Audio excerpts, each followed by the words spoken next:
One Halloween night, Bella and Cookie went out trick-or-treating until they encountered a big haunted house.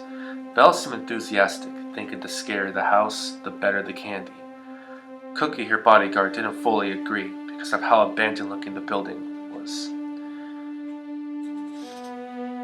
Slowly, Belle opens the door, and Cookie follows. But both walk in carefully. Belle and Cookie did not notice the box and moved behind, noticing for what they haven't gotten themselves into.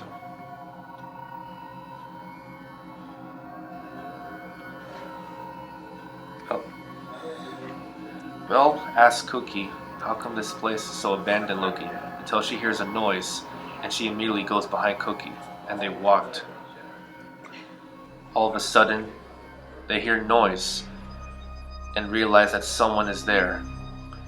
When someone has woken, she immediately asks for help. They're walking. Belle notices someone behind the cage. Cookie noticed too, and they were wondering who was there. She revealed herself, and her name is Detective Pond. She started out as a detective searching for the victims who ended up in this house. She explains that someone lives here by the name of Dr. Quack and how he takes victims and turns them into a tasty duck treat. Meanwhile, they were trying to figure out how they can get Detective Pond out. But Detective Pond, feeling all hopeless, suggests that they should start running immediately and never return back here again. Trying to figure out, but then they hear noises. Belle was wondering. So Detective Pond begins to tell her how to escape and how they can get out. Belle and Cookie suggested to get her out of there, but Detective Pond seamlessly lost all hope. And then Belle heard a strange noise and Cookie immediately ran to get her back. Luckily, Cookie stopped Belle in time as they saw a glimpse of a distance by the one and only Dr. Quack and his assistant Ghoul. Ghoul hands him the ingredients for his menacing, sinister plan, and he sees a gnome as in anger throws it down, telling him that is not what I needed. Sheer anger as he witnessed, Dr. Quack takes Ghoul to the kitchen to figure out their next idea and plan. Without Dr. Quack knowing, Ghoul still takes the gnome and puts it on the table. Lovely.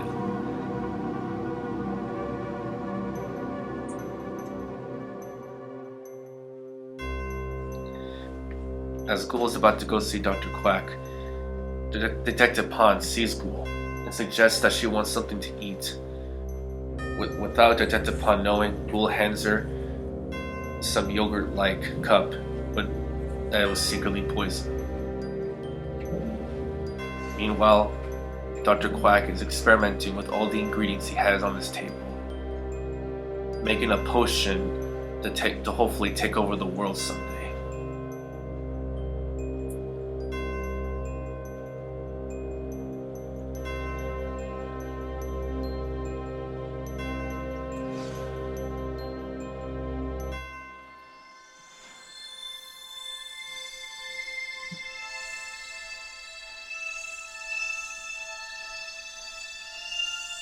He keeps experimenting for a couple of minutes of who knows. Again, with his ego, Dr. Quack begins his monologue of how he will plan to rule the world someday to his only assistant Ghoul. But then Ghoul tells him that there's been intruders in the building. With sheer anger, Dr. Quack felt an anger like, why didn't you tell me this before? As they continue to run down the halls, they notice some slurping sounds. They begin to realize it was Dr. Quack. With the sheer curiosity unhinged of intensity, they began to walk closer and closer to see what Dr. Quack was truly doing. But then, what they realized was something they did not expect. Dr. Quack slowly turns around and shows them the skull of Detective Pond, which was sheer horrified. Belle was scared, and Ghoul was about to hit her. Cookie took the hit. In her defense, Belle fights back.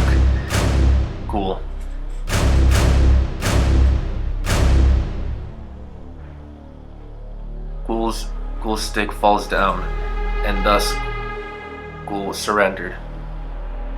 And so did the rest. They immediately run down the halls, running as fast as they can without looking back. They found the door and immediately closed it. Finally, they got out of there in time. Belle took a deep breath from exhaustion and tells Cookie, "Next time, you're picking the places."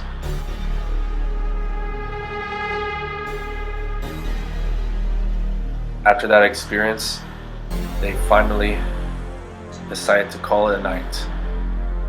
And that was the end.